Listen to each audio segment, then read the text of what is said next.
Oke, semuanya dengar suara saya jelas ya. Jadi baik, thank you Pak Anderson. Saya coba share, ini sharing screen saya. Jadi mungkin biasanya saya sengaja tampilkan ada kamera saya supaya kalian memang saya bisa ngomong dan kalian dengar suara saya juga sekaligus lihat PowerPoint-nya ya, presentasinya. Nah, terima kasih sekali lagi untuk undangan EF buat hari ini. Tema diberikan misi, visi, dan misi gitu ya. Tetapi saya mau nambahkan satu yang sering mungkin kita lupa sebenarnya ini ya. Jadi ada core value-nya. Jadi selain kalau kita memang semua orang pasti mikirin visi, pasti semua orang mikirin misi ya. Cuma pasti ada core value-nya. Apa itu core value-nya ya? Sebelum kita mulai kita baca dulu ya dari Keluaran 3 ayat 7 sampai 12 ya. Keluaran 3 ayat 7 sampai 12. Boleh ada yang mungkin salah satu dari kita bisa bacakan dari mungkin nggak tahu mungkin dari boleh Jamie boleh bacakan Keluaran 3 ayat 7 sampai 12. Keluaran 3 ayat 7 sampai 12. 7. Keluaran 3 ayat 7, dan Tuhan berfirman, aku telah memperhatikan dengan sungguh kesengsaraan umatku di tanah Mesir, dan aku telah mendengarkan seruan mereka yang disebabkan oleh pengerahan-pengerahan mereka. Ya, aku mengetahui penderitaan mereka. Ayat 8 sampai 12, Jim. Lanjut. Sebab itu aku telah turut untuk melepaskan mereka dari tangan orang Mesir dan menuntun mereka keluar dari negeri itu ke suatu negeri yang baik dan luas, suatu negeri yang berlimpah-limpah susu dan madunya, ke tempat orang Kanaan, orang Het, orang Amori, orang Peris, orang Hewi, dan orang Yebus. Sekarang seruan orang Israel telah sampai kepadaku, juga telah kulihat betapa kerasnya orang Mesir menindas mereka. Jadi sekarang pergilah, aku mengutus engkau kepada Firaun untuk membawa umatku orang Israel keluar dari Mesir. Tetapi Musa berkata kepada Allah, siapakah aku ini? Maka aku akan menjawab, maka aku akan menghadap Firaun dan membawa orang Israel keluar dari Mesir. Lalu firman-Nya, bukankah aku akan menyertai engkau? Inilah tanda bagimu bahwa aku yang mengutus engkau. Apabila engkau telah membawa bangsa itu keluar dari Mesir, maka kamu akan beribadah kepada Allah di gunung ini. Ya, terima kasih Jimmy. Saya percaya bahwa kita semua tahu ini cerita tentang ya Musa. Jadi bagaimana awalnya Musa. Nah, ini berhubungan dengan visi, misi, dan tadi core value kita ya. Jadi saya mulai nih. Definisinya visi, saya percaya bahwa semua kita udah sering dengar. Ya, visi itu sebenarnya kan mimpi untuk masa depan, masa yang akan datang. Saya tapi tambahkan kalimat impossible. Karena apa? Sebenarnya kalau visinya, mimpinya yang possible, gampang. Ya, semua orang mau punya mimpi yang possible pasti gampang. Tapi yang impossible yang kita mimpikan itu yang susah. Itulah visi. Ya, jadi kalau kita masih punya visi, ya mimpinya terlalu pendek nih, berarti bukan future. Ya, karena apa? Karena mudah kita jangkau. Ya, jadi itu definisi dulu kita bicara visi. Kalau bicara misi itu effort, usaha. Ya, tetapi yang real, usaha yang nyata saat ini yang berjalan. Ya, untuk apa? Untuk mencapai visi kita. Jadi usahanya nyata, itu adalah misi. Ya, jadi kalau visi tadi masih mimpi, impossible dream, misi adalah real effort. Nah, yang tadi saya tambahkan adalah core value. Ya, core value-nya adalah kita sebut adalah semacam seperti integritas. Jadi integrity. Jadi saya ulang lagi ya supaya kita sama-sama nih ya. Jadi visi adalah impossible dream, ya. Lalu misi adalah real effort, usaha yang nyata. Lalu ketiga, core value adalah integritas. Nah, bacaan kita tadi, ya, visinya adalah yang Tuhan kasih. Sebenarnya visi yang Tuhan kasih buat Musa adalah apa? Sesuatu yang susah nih sebenarnya. Menuntun mereka keluar dari negeri ke suatu negeri yang baik dan luas, suatu negeri yang berlimpah-limpah susu dan madunya. Jadi saat itu kan kita tahu bahwa mereka semua lagi ditindas Raja Mesir gitu ya. Jadi mereka semua lagi ditindas. Tapi ini udah bawa keluarnya aja susah. apalagi dijanjikan satu negeri yang baik dan luas. Itu visi. Misinya tentu ya tadi itu, ya. Jadi diutus Tuhan, jadi dia harus Musa harus membawa umat orang Israel keluar dari Mesir. Jadi misinya nyata, ya harus tindakannya harus dilakukan. Yang tadi kita bicara bahwa misi adalah real effort, usaha yang nyata. Yang ketiga, core value-nya apa? Buat Musa adalah sebenarnya apa? Tuhan itu menyertai Musa, ya. Jadi Tuhan itu menyertai Musa. Jadi si Musa itu punya the power of God. Ya, jadi core value-nya dia adalah dia punya sesuatu adalah apa? Kekuatan daripada Tuhan. Jadi core value-nya Musa, power of God. Integritasnya dia nanti dari situ dasarnya. Oke ya, jadi ini bagian awal yang saya harapkan dari bacaan tadi related dengan definisi visi misi dan core value. Nah, saya mau bagi ada rule dari sebuah visi ya. Jadi kalau kita mau bikin visi itu ada rule-nya ya. Saya mau kasih gambaran begini. Oke. Saya yakin kemarin juga waktu Pak Pendeta Nelson khotbah ya kasih gambar panah gitu ya kan, kasih gambar panah. Nah, bentar ya, saya kecilin dulu. Kalau sebenarnya kalau saya panah gitu ya, saya bikin panah. Area sini gampang nih kita capai, ya. Kalau saya berpikir lagi, misalnya saya mau di area lain, saya panah lagi nih, lakukan kedua. Mungkin saya bisa di sini juga, masih gampang, ya.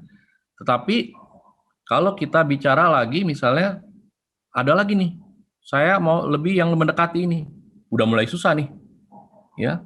Dan terutama yang paling susah adalah apa? Titik merah ini kan, yang nggak mudah orang bisa capai. Nah, kenapa kalau kita lihat visi itu seringkali disuka dianalogikan, ilustrasikan dengan gambar anak panah gitu ya. Karena inilah yang kita bicara tadi tingkat kesulitan. Ya, tadi saya bicara bahwa visi itu impossible dream.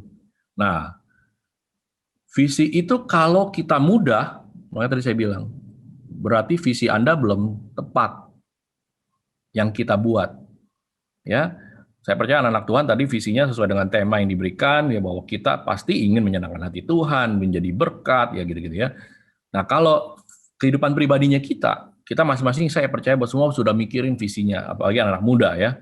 Kalian tuh hidup di generasi yang menurut saya sangat enak ketimbang generasi waktu saat saya mungkin ataupun zamannya Pendeta Nelson ataupun zamannya Jamie. Saat itu mungkin ya kalau kita bicara internet tuh nggak luas kayak begini. Nggak semua orang gampang ya bisa dengerin motivasi, nggak mungkin dengerin bisa nonton dari YouTube, semua punya referensi, kita bisa punya gambaran, kita punya tokoh-tokoh yang bisa kita lihat ya. Nah, bagaimana balik lagi ketika kita punya bikin visi itu nggak boleh tuh ada visinya itu ya yang gampang di area sini. Justru harus bikin visi yang sesuatu yang memang kita taunya, waduh ini visi ini berat nih, impossible dream, mimpi yang kita ya kelihatannya nggak mungkin nih gitu, tapi mungkin terjadi karena apa? Karena Tuhan ya. Nah, jadi rule pertama yang saya mau garis bawahi adalah ini, bahwa kalau bikin visi mudah itu bukan suatu pilihan kita ya, justru ya visi kita harus benar-benar punya satu titik yang kita lihat bahwa itu adalah visi terbaik kita. Itu visi yang tersulit kita. Itu visi yang menjadi ya impossible dream-nya kita. Gitu ya. Jadi itu yang pertama ya. Yang kedua, ini seringkali orang salah kaprah ya antara bikin misalnya begini. Saya mau dong tahun 2030 saya mau jadi seperti A misalnya. Saya mau memiliki B, saya mau apalah misalnya ya. Jadi visi itu nggak pernah kita bisa bikin namanya atau kita bikin fix the time. Jadi bedanya visi sama goal itu beda. Ya, goals itu adalah bagian-bagian dari visi. Jadi kita nggak pernah akan bisa membuat misalnya tadi saya cerita bahwa saya mau bikin schedule saya nanti, oke, tahun 2040 misalnya. Ya, tepatnya nanti misalnya, malah kalau mau lebih spesifik, misalnya bulan 7 tanggal 6 misalnya gitu. Ya, tidak. Karena apa? Karena memang ya visi itu jangka panjang ya, dan di bawah visi baru banyak ada goals-goalsnya. Ya, jadi visi itu sesuatu yang kita lihat sampai di ujung sana, sampai satu saat yang di ujung sana yang sampai benar kita bisa raih. Ya, bisa saja kita mempunyai visi, begitu selesai punya visi lagi, bisa saja. Ya, kalau kita belum mencapai. Tapi tujuannya adalah bahwa visi itu adalah satu hal yang kita harus jangka panjang. Ya, membuat goal-goal tahun berapa, di berapa tahun lagi, 5 tahun lagi, 10 tahun lagi, itu lain lagi. Ya, nanti akan saya bahas. Itu ceritanya lain lagi. Ya, jadi rule kedua adalah don't fix ya the time. Ya. Rule ketiga, ya, kalau punya visi, ya pasti kalau kita capai, ujung-ujungnya bahagia, ujung-ujungnya bangga, tapi not for us only gitu ya. Jadi bukan untuk diri kita sendiri. Jadi kebahagiaan mencapai visi, kebanggaan buat diri sendiri tentu saja, tetapi buat lingkungan kita, orang tua kita, ya kita bisa mempengaruhi mungkin juga lebih luas lagi bangsa kita, kebanggaan. Orang kalau udah naik gunung Everest gitu ya, mencapai banyak kan, langsung ditancap misalnya dari PT Abbott misalnya lagi dari negara Kanada, dari negara Jepang, dari kelompok apa misalnya gitu ya, mereka tancapin benderanya kan. Padahal yang lakukan siapa? Dia sendiri misalnya, ya ataupun mungkin dengan tim. Tapi paling tidak begitu orang mencapai puncak gunung, yang dia lakukan adalah dia proud, not for him, not for her, tapi buat semuanya. Ya, jadi itulah 3 rule daripada visi. Ya, jadi sekali lagi rule pertama tadi bahwa saya ulang ya, jangan bikin visi itu yang mudah. No. Ya, kalau kalian ingat-ingat lagi visi kalian, wah gampang banget nih, tahun depan juga saya bisa capai. Ya, something wrong.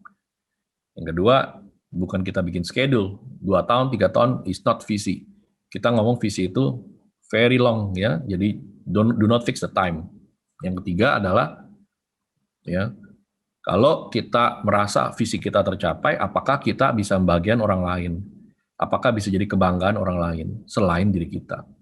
Dan tentu saja pasti kebanggaannya buat Tuhan ya, jadi tentu saja sebagai anak Tuhan. Nah, yang berikutnya saya mau bicara misi ya. Jadi tadi visi baru ya. Jadi bisa bicara sekarang kita bicara misi. Nah, kalau misi itu lain lagi nih ya. Jadi kalau tadi saya bilang misi itu adalah usaha. Orang mau kayak Google Maps ya, kalian lihat Google Maps misalnya gitu kan. Kalau saya mau mencapai tujuannya ini ya, pasti saya punya beberapa petunjuk ya. Artinya misalnya oke, jalan lurus di sini nanti ketemu namanya pertigaan, ada jalan besar, ada gedung kantor pos misalnya. Lalu baru nanti ketemu lagi, ada titik lagi di sini, ada titik lagi di sini, ada titik lagi di sini, sampai kita mencapai. Ya, itu namanya misi. Ya, itu namanya misi. Jadi kita harus punya, ya, kita harus punya namanya tahapan-tahapan ya, tahapan-tahapan itu adalah disebut goals yang tadi ya. Jadi inilah tahapan yang kita lakukan. Mencapai visi itu ya tidak mungkin semudah kita jalankan yang tadi saya bilang, tapi harus ada lewatin tahapan-tahapan berikutnya. Jadi misi itu seperti kita menaik ke atas ini semuanya, misinya yang kita jalankan. Karena apa? Karena begini ya. Kalau ini adalah visinya kalian, ya, ini adalah kita. Kalau saya tidak punya goals, langsung aja lurus, yes, ya, capailah visi kita. Maka tadi saya bilang, visinya salah. Orang si A misalnya, dia anak orang kaya, dia anak pejabat, lalu dia bilang, oh ya udah, saya mau bikin tahun depan saya mau jadi pengusaha e-commerce. Oh dia kaya, ya orang tuanya kaya, orang yang dukung, lalu jadilah visi dia tercapai, ya karena itu bukan ya itu bukan adalah visi ya yang seharusnya karena posisi dia seperti itu.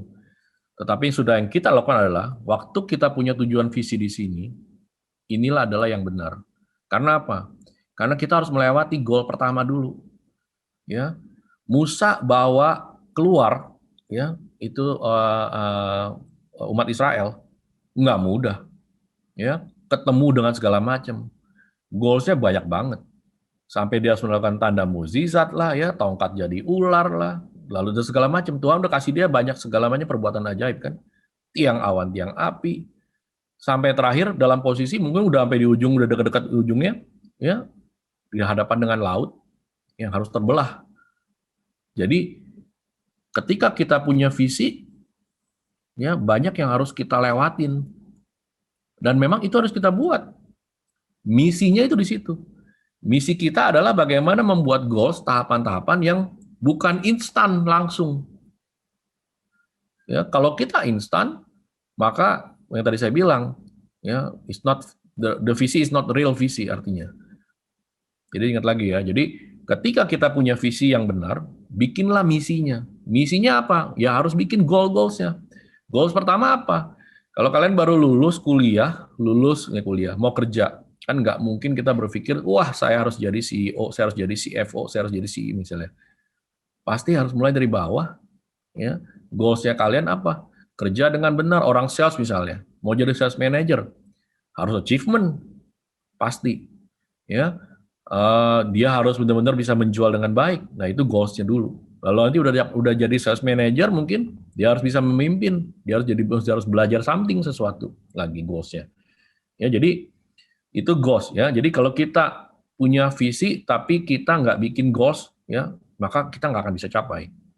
Ya, maka kita nggak akan pernah bisa capai. Jadi dan kedua kita nggak ada jalan pintas ya.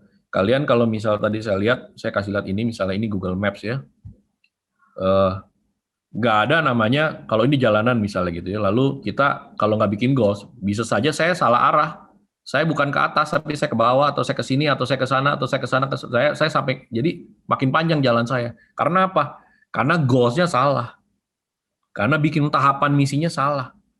Jadi sehingga Anda mencapai visi tetapi dengan wrong direction. Ya. Nah, ntar saya cerita kenapa Musa ya begitu luar biasa gitu kan mimpinin tadi saya bilang bahwa keluar aja susah ya apalagi sampai ujungnya gitu kan. Nah, itu pertama ya. Yang kedua ya ini yang paling sering ya, sorry ini saya ada typo ya. Kedua adalah guts. Ya. Guts itu keberanian. Guts itu keberanian. Keberanian apa? Keberanian gagal. Kalian udah sering banyak lah dengar cerita ya. Yusuf pun misalnya, ya kita nggak dengar cerita dia mulus kan, tapi ujungnya apa? Happy, bagus, ya. Akhirnya ketemu saudara-saudaranya. Tapi awalnya banyak. Saya selalu kalau bicara keberanian itu selalu ingat Jack Ma, ya. Jack Ma kalian tahu Alibaba ya. Dia kumpulin orang di awal-awal tahun 95, 24 temennya.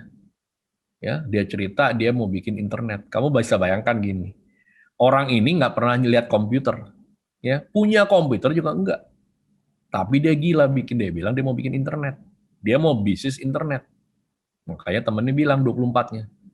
Aduh, itu udah ngaco lah katanya. Wah, itu udah nggak beres lah. Lalu sampai ada satu orang doang yang cuma ngomong, oke lah, silakan lakukan. Kalau salah ya join sama kita lagi nanti. Ibaratnya begitu ya. Jadi orang ya kalau nggak punya keberanian kayak Jack Ma, ya pasti fail. Waktu kita bikin misi, kalian harus punya goals, tapi kalian harus juga punya satu keberanian, ada guts-nya. Ya, jangan pernah jadi orang yang loser pasti, ya nggak mungkin. Tapi jangan juga pernah bergaul dengan orang yang suka mematahkan semangat kalian. Kalian punya ide apa, punya teman baik misalnya, ya lalu bilang, wah nggak bagus, wah nanti rusak, wah nanti rugi, wah nanti kacau, wah nanti kuliahmu begini, gitu ya. Jadi orang-orang itu pasti yang tidak akan jadi juga ya. Kalau kamu dengar itu, kamu juga tidak akan jadi. Jadi punyalah ya misi. Effort kedua adalah keberanian. Ya, tadi satu bikin goal, kedua keberanian. Oke, ya. Nah, Yang ketiga, ya, ini saya mau bicara adalah passion. Ada yang bagus, orang cerita begini. Kalau kamu kerja keras, tetapi kamu sebenarnya nggak peduli sama pekerjaannya kamu misalnya gitu ya, maka itu namanya stres. Tapi kalau kamu kerja keras, pagi malam ya, usahalah, saya mau bicara kerja atau usaha atau apapun yang kalian lakukan, tapi kalian mencintainya, maka itu namanya passion. Orang kalau melayani, waduh, disuruh datang pagi, disuruh datang lagi malam. Waduh, ya kita kalau mungkin punya acara ya, seringkali sampai malam pagi, malam pagi. Tapi kalau kita mencintai pelayanan, passion. Tapi kalau kita merasa itu beban, ya, bukan passion namanya. Jadi misi yang ketiga, ya, kuncinya adalah ya, apakah yang kalian lakukan itu passion. Tandanya apa? Yang tadi, ya, kalian mencintai. Jadi benar-benar kalian memang mencintai pekerjaan, usaha, pelayanan, apapun itu. Ya, kalian harus lagi itu. Kalian tahu ini ya, pasti ya. Semua orang lihat pasti identik ya, Arnold Schwarzenegger ini ya, dia itu lahir di Austria. Dia tinggal di seputar ya farmer, jadi petani. Tapi dia bilang waktu dia masih ya di awal-awal mudanya bahwa dia itu, aduh, ini bukan dia banget nih. Yang dia adalah dia ingat, wah kota besar, gedung besar, jalanan besar, ya New York lah, ya Washington lah, Los Angeles lah, ya seperti itulah. Jadi pikiran dia ke sana. Lalu suatu saat dia lihat satu brosur, ada satu orang, ya saya lupa namanya, tapi badannya besar, bodinya besar, lalu dia bilang, wah ini dia harus kayak seperti orang ini. Sehingga dia latihan, dia semangat, dia punya passion ya untuk bikin bodinya seperti itu. Sehingga apa yang terjadi? Masuk di dunia movie ya, jadi sinema, dia jadi artis. Dia melakukan ya sesuatu yang semua berhubungan ya. Kalau kalian film-filmnya itu semua berhubungan dengan kondisi tubuhnya. Jadi tubuhnya adalah passion dia. Apa yang dia lakukan, ya saya nggak tahu waktu masih mudanya seberapa kurusnya dia atau mungkin belum jadi seperti ini, tapi dia passionnya dia jalankan sehingga apa? Sehingga dia ya punya badan seperti ini dan dia bekerja, dia masuk industri perfilman dan passionnya dia mendukung misinya dia, mendukung visinya dia. Dia pengen jadi orang yang sukses, akhirnya dia juga jadi governor kan. Nah, itulah passion. Jadi, saya ulang lagi, kalau kalian punya pekerjaan, usaha, pelayanan, tapi kalian tidak suka, kalian nggak peduli, kalian nggak care, kalian ngerasa beban, ya, it's not passion. Jadi, jangan sampai misi yang kalian lakukan mencapai visi itu, tetapi misinya kalian merasa itu adalah ya membosankan, ya, atau menjadi beban. Tapi kalau itu menjadi satu hal yang menyenangkan buat kalian, itu adalah passion. Oke, core value, ya. Core value-nya kita, ya, pasti sebagai anak Tuhan. Ada yang tahu isinya apa ini? Stick, ya, with God. Ya. Stick with God, ya. Pasti bahwa kita harus nempel sama Tuhan, core value-nya, ya. Kalau Musa nggak nempel sama Tuhan, walaupun dia awal-awal dia bilang wah dia nggak bisa dia bukan orang yang pandai bicara lah segala macam, akhirnya Tuhan pakai Harun juga kan untuk mendampingi dia, tetapi dia tetap stick with God. Ya, saya mau share ini, waktu kalian stick with God,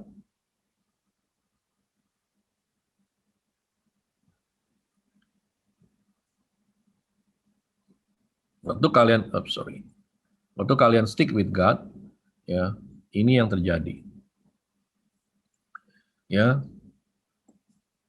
ada satu protected, bahwa Tuhan melindungi kita.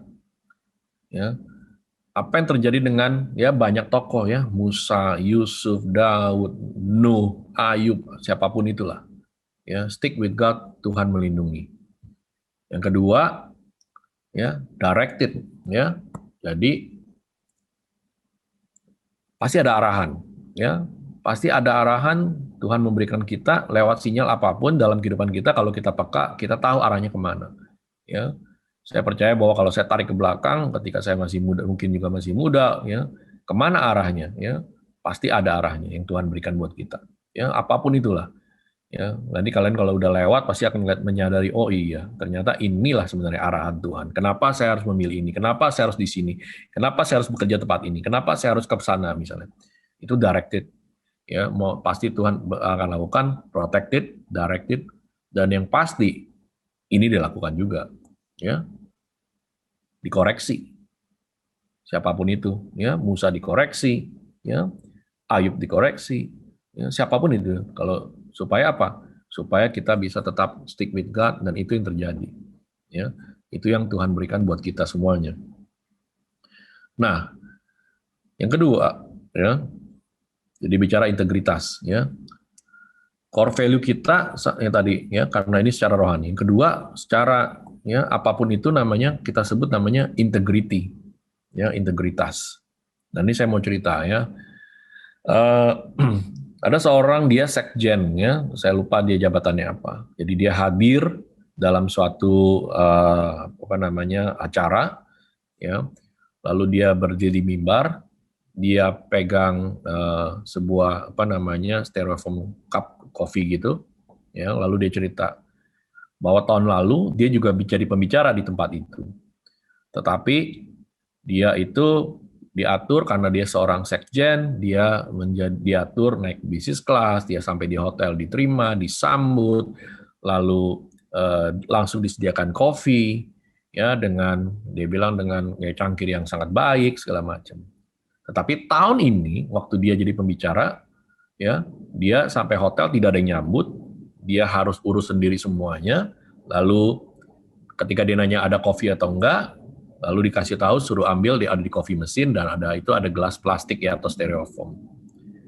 Nah, yang dia mau cerita adalah bahwa sebenarnya jabatan, ya, itu bukan segala-galanya, ya, bahwa apa yang nempel sama kita, ya, kalian punya kekayaan, kalian punya mungkin punya networking, kalian punya juga, ya, tadi posisi jabatan, bukan segala-galanya. Karena apa? Karena orang akan nilainya beda. Orang akan menjustifikasi kita beda. Karena itu adalah bukan the real integritas kita. Yang benar penting dari buat integritas kita adalah bukan jabatan maupun, ya, kemampuan kita, finansial, tapi bukan itu. Tapi ini, semua tahu pasti Hachiko, ya. Kalau bicara loyal, kita bicara namanya kesetiaan, ya. Jadi anak-anak muda, kalian muda jangan sampai, ya, merubah apalagi iman, karena kesetiaan itu penting. Merubah iman kita, ya, bergeser seberang, itu yang habis, itu yang menjadi satu hal yang, ya, harus kalian yakini, loyal, setia sama Tuhan kita. Loyal sama pekerjaan, loyal sama pelayanan, loyal sama usaha, ya, apapun loyal, kesetiaan. Inilah salah satu integritas, ya. Yang kedua, ya, trust, ya. Waktu itu cerita lagi tentang soal Jack Ma, kalau dia ditawarkan $1 juta atau ditawarkan kepercayaan, dia lebih pilih kepercayaan karena kepercayaan itu bisa menghasilkan lebih dari $1 juta, itu yang dia katakan. Tapi saya mau bicara bukan masalah uang, tapi bicara soal trust. Bagaimana kita jadi orang yang dipercaya, ya, dan juga, dan ini paling penting adalah ketika semuanya berhubungan dengan pekerjaan, dengan pelayanan. Kalau kalian sudah jadi orang yang tidak bisa dipercaya, ya, integritas kita udah nggak ada. Jadilah orang yang memang harus, ya, trust, ya. Dan yang ketiga, integritas kita yang paling penting adalah juga responsibility, tanggung jawab. Jadi 3 hal tadi merupakan bagian dari integritas kita: loyal, kesetiaan, trust, dan responsibility, ya. Jadi ini adalah sesuatu yang memang harus kita pertahankan dalam hal core value-nya kita, ya. Core value kita simple, tadi saya cuma bilang stick with God, ya, nempel sama Tuhan. Kedua, integritas. Nempel sama Tuhan, kita dilindungi Tuhan, diarahkan Tuhan, dikoreksi oleh Tuhan. Oke, Ya, bagian terakhir yang saya cuma mau rekap adalah bahwa ya inilah ya visi misinya kita semuanya. Ya, visi punya aturan, misi punya usaha, core value punya integritas. Ya, jadilah anak-anak muda yang memang memikirkan ini, mempersiapkan, ya, bukan sekedar asal-asalan, ya, tapi benar-benar kita boleh ya bergumul sama Tuhan. Tuhan berikan kita visi, karena ujung-ujungnya seperti Musa tadi, visi yang Tuhan berikan pasti luar biasa. Waktu kita berdoa, anak-anak muda, visinya yang kalian diberikan oleh Tuhan pasti luar biasa. Misinya pasti ada usaha yang Tuhan juga sertai. Bikinlah goals, ya, punyalah keberanian dengan iman kita, ya, yang kita lakukan, dan pasti saya percaya bahwa semuanya ujung-ujungnya kalian memuliakan Tuhan dan jadi berkat. Baik, itu saja dari saya sharingnya. Ya, terima kasih buat yang sudah mendengarkan dan semoga jadi berkat buat kita semua.